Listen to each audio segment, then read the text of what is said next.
A New World Part 1. That tells you all you need to know about where the end of the series is headed. But when you watch the episode, honestly, the episode should have been called Full Circle. And it's your boy Icon with a DC TV review going over that Flash with, well, now, with including this one, 4 more episodes to go. So, there is a lot that happened, but let's be real, we're only here for one reason. Everything else is minute. And I do have a lot to say about the episode, which actually has nothing to do with the majority of the episode. So let's get the fluff out of the way, because I like a lot of the stuff that happened in the beginning of the episode was really pointless, but I feel like it will mean something later on. So first and foremost, Chester tried to make Allegra a superhero costume. She looked like Rainbow Bright. She hated the costume. She told him she didn't like the costume. And then she was just like, how about you come over to my place and we can bump ugly and then you can take the costume off. And he was like, okay. So Joe and Cecile, they're at their cabin in the woods, you know, with their daughter. Sion, Caitlin, Killer Frost. Like she's writing letters to, I don't know why she's writing letters to them, but she's writing letters to them. And, you know, she's telling them about things that she's doing. And then she looked the camera dead in the face and said that she wishes Mark was here. And I'm like, since when? Because she told Mark, she got mad at Mark in the bar thing with the whole thing with him thinking she was Frost. And now all of a sudden she misses him. That's actually very weird. But it's probably going to mean something later on because she looked dead into the camera.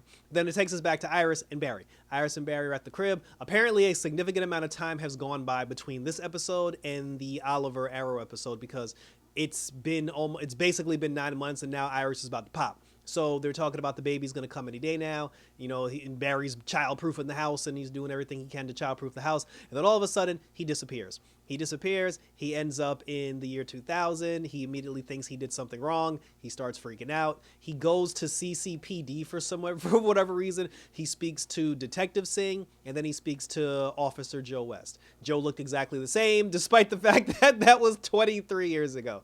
And he's talking to Joe. He's telling Joe that he needs help looking for Tina McGee. And, you know, Joe's like, I don't know what you're talking about. I need your name. And he's like, I can't give you your name. There was also a moment where he got on the phone and he actually called Martin Stein. So kudos to the actor that plays Martin Stein because he came in just to do a voice cameo. And then he was like, Martin Stein, this is Barry Allen, need your help. And then Stein hung up on him. So and then while Barry was talking to Joe, he looked over at the calendar. And then when he saw the calendar, he realized what the day actually was. He goes outside. This is when he made to make the phone call. After he, you know, got off the phone and then he got hung up on by Martin Stein, he actually saw his parents, his actual parents, not Jay Garrick and Joan, but his actual like parents. He saw them across the street. He was mesmerized for a second and then he got pushed over by somebody, ended up in the street. While he was in the street, a car almost hit him. And that whole scene reminded me of Back to the Future when Marty fell out of the tree and almost got hit by a car. But so Barry gets knocked into the street. He falls down. His parents come in and save him, bring him back to the hospital because remember, his dad was a doctor. And then as soon as they saw him in the street and Nora and his dad both, you know, walked over and saw him, the first thing that came out of his mom's mouth was, wow, he looks just like my dad. That's gonna, more on that later. So then they take him to the hospital and Barry wakes up. As soon as he sees his parents, he's like, shit, I'm not supposed to be here. And then he starts talking to them. His parents were very caring towards him. Like their hearts went out to him because he fell and got himself hurt.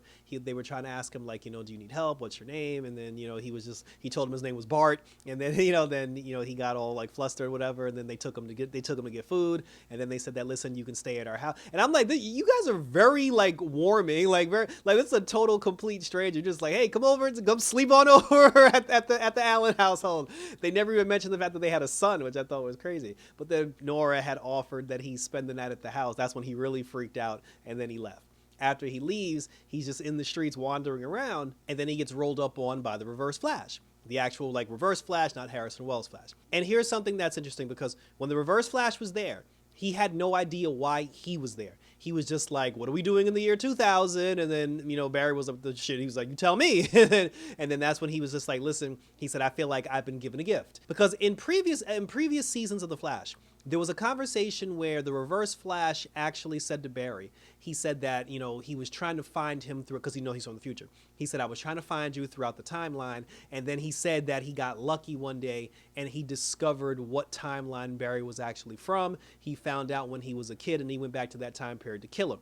But the thing is, now that holds to be true. But the thing about it is, the Reverse Flash has no idea how he got there. So he thinks the universe just provided him with that gift. So the wording between that is a tad bit off, but, you know, c'est la vie, he's still there. they're talking about it, and he's just like, the only way you can stop me, Flash, is if you kill me or put me in Iron Heights. And that's when Barry was just like, you're here to kill me as a child, and he was like, yes, I'm about to do the damn thing. So then, so then after that, the Reverse Flash leaves, and then Barry feeling some kind of way about it, and then he ends up going back to the hospital, and then he went to go talk to his parents one last time because Nora had said to Henry, she was just like, oh, like I feel bad for Bart, like I hope he's okay, and then that's when Henry was just like, well, you can't give somebody help if they don't want it. And then when Barry came back, he was like, it's not that I don't want it. He's just like, today's the day that, he was like, today's a hard day for me because, my parents died and there's nothing I want to do more than like speak to them one last time. And I wish I could just talk to them again. And then they were just like, oh, honey, she was like, if there's something you want to tell your parents, you can say it to us. And this was very heartwarming. Like if you didn't get a little choked up watching that whole scene, because he knows what's coming. He knows what the day is and he knows what's coming. But he didn't get a chance to tell his parents what he wanted to tell him one last time. And then after that, they gave him a hug, and then his parents went home. So while he's in the hospital, he ends up feeling the power of like the negative speed force. He tracks the voice down, and then he sees Joe. When he sees Joe West, he finds out that Joe has actually been taken over by the negative speed force. Not the Avatar, but the actual negative speed force that took over Joe. And then he said that I'm here to kill you, Barry, because he said that you're the one who killed my Avatar, and if my Avatar can die, that means you can die, and I've been waiting since the dawn of existence for this moment right here. So it was the negative speed force that brought the Reverse Flash to this specific timeline. At least that's what I'm assuming, considering that Eobard Thawne had no idea how he even got to the year 2000. And then, even with Barry, like the negative speed force brought Barry there as well. So he's telling Barry, he's just like, I'm going to kill you. And then the two of them get into a fight. And then after they get into a fight, there was this weird thing where this Hindi British speaking doctor had a very significant speaking role throughout the course of the negative speed force and Barry fighting in the hospital. And I don't know if that person is going to mean something later. I feel like that doctor is going to pop up later because that was a lot of speaking time for some random character. So keep an eye out on her because she might actually prove to be somebody. So then after that, they're fighting, and then they go to like a speed force standstill, and then like their cosmic energy blows back and it zaps a whole bunch of people. The negative speed force releases Joe, turns back into a crystal, and then the crystal disappears. Now, regarding the crystal, if you remember at the end of last season when Barry destroyed the Avatar, the speed, and then they got rid of the negative speed force.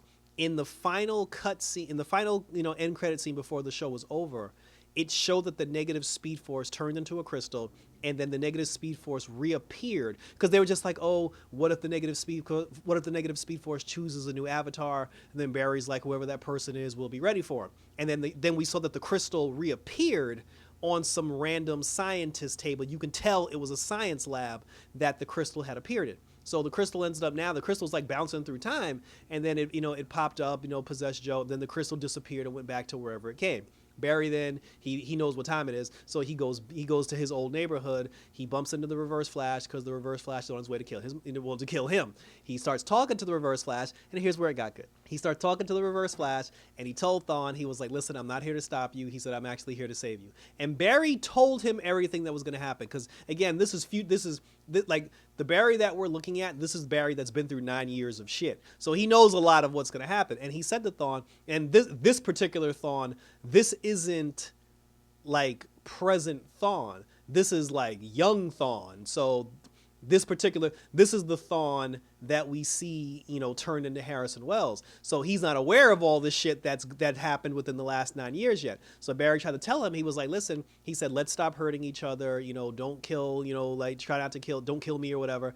And, you and I, let's make peace. And then he said, you could still be a hero. You don't have to let this ruin your life. And then he said, if you don't stop, if you go through it, what's about to happen, you're going to lose everything. He didn't believe him. Thawne was just like, yo, you full of shit. And then he ran off to go kill him. So then here's where it happens.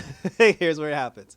So Barry runs and chases after him. And this brings us back, because after this episode was over, I went back and I watched the season 1 finale of The Flash. And in the season 1 finale, season 1 Flash, who had the burgundy, maroon, reddish original Flash costume, in that season finale, he went back in time to try to save his mom, because that was the deal that he made with Eobard Thawne. So in that scene, he appears in his old bedroom, in his childhood bedroom. He opens the bedroom door, and then he sees the Reverse Flash and his future self surrounding his mom while his mom is screaming, and then young Barry is over in the corner screaming for his mom.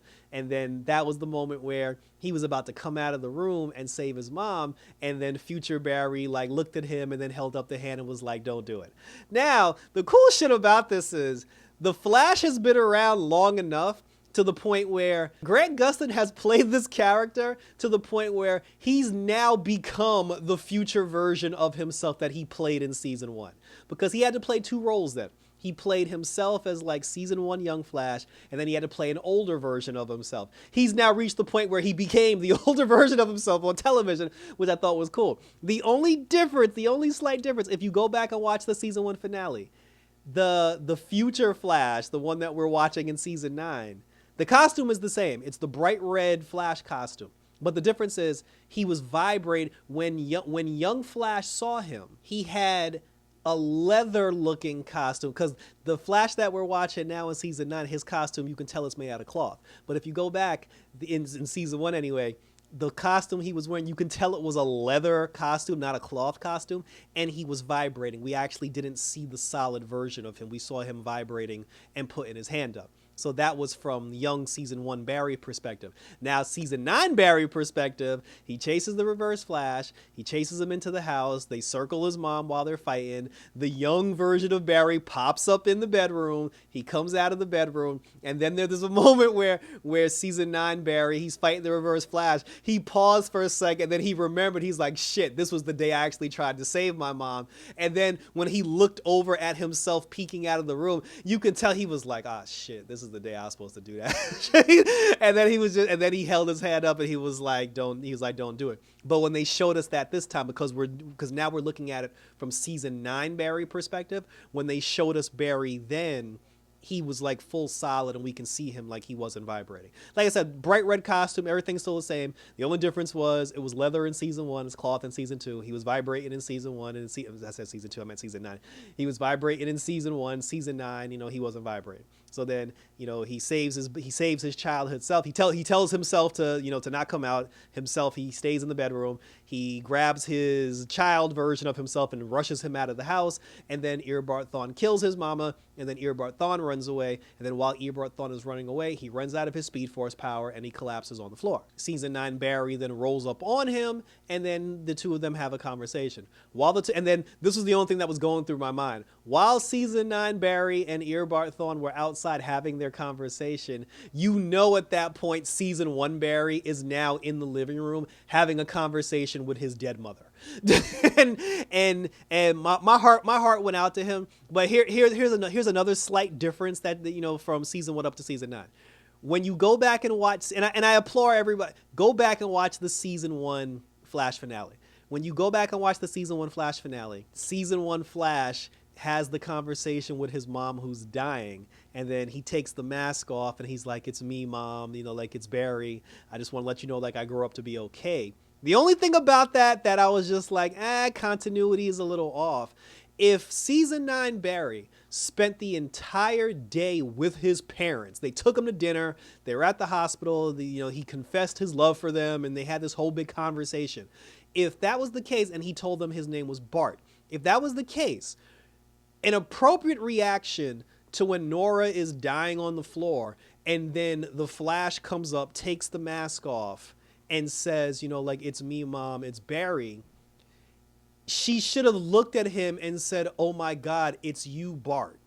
And then, and then she said, but then in season 1, when she looked at him, she was just like, oh, you look just like my father. And that was a weird line to say because she said that about him earlier in the episode. But I understand, obviously, in season 1, the writers didn't know they were going to do this in season 9. But I'm just saying, those were two little things where the continuity, like, they got it like 98%, but then it was just like a couple of little words that just didn't match up. Because, again, why would you be surprised when you just was hanging out with him all day? So, but anyway, like I said, this is a slight nitpick.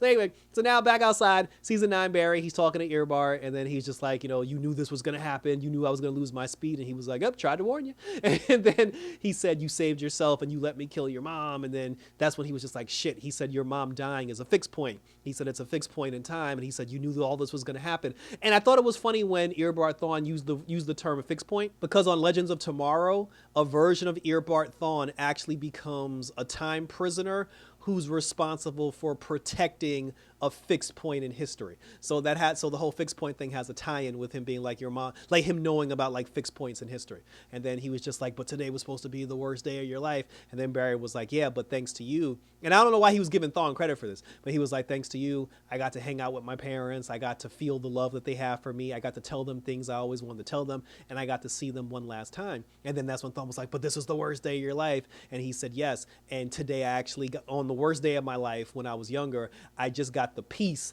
that I've been searching for on this day my entire life as well. And then he said, I'll always be grateful for that. And I'm like, why are you thanking Thawne? Because I guess Barry's under the impression that Thawne is the reason why, like all that happened, but the negative Speed Force was the one that brought him there. But then after he told Thawne, he was like, he'll always be grateful. Then the blue light came, and then Barry disappeared, and like God knows where Barry went now, because we all know he ain't go back home yet. So then, then after that's when Thawne did the no, and that was cool too, because on old seasons of The Flash, when they show us that scene when Eobard Thawne runs outside and loses his speed, we actually don't know he had a conversation with Barry. So now that the gap's been filled in, I thought that was pretty dope. And then after that, after he screams no, Barry's lost in time somewhere, and then it takes us to a different place in space-time and/or history. Because the episode started with a figure that lived in the West household. He got up, he went to work, which I assume was Star Labs. And the whole time we're watching this person go throughout the course of his day, I thought that was Eobard Thawne.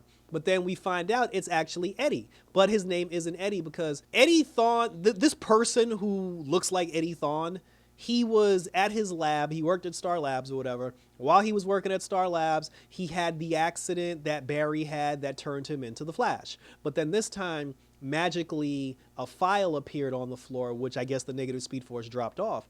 And then when this person who looks like Eddie Thawne picked up the file, he read the file, saw that a version of him on Earth Prime was deceased, and then he was like, who the hell is Eddie Thawne? So now I'm like, is this a different version of Barry, or is this just somebody, is he a Barry Allen from a different Earth, or is he just somebody who just doesn't know what he is? Because remember, in season 1, the season 1 finale of The Flash, please go back and watch the season 1 finale. In the season 1 finale of The Flash, when Eddie killed himself to stop the Reverse Flash, there was like a vortex or like a portal, a wormhole that opened up and sucked everything into it. Eddie Thawne's body got sucked up into that vortex after he shot himself. So maybe his body ended up on a different Earth. Somebody revived him and saved his life. He doesn't remember who he is, and now he thinks he's a whole new person.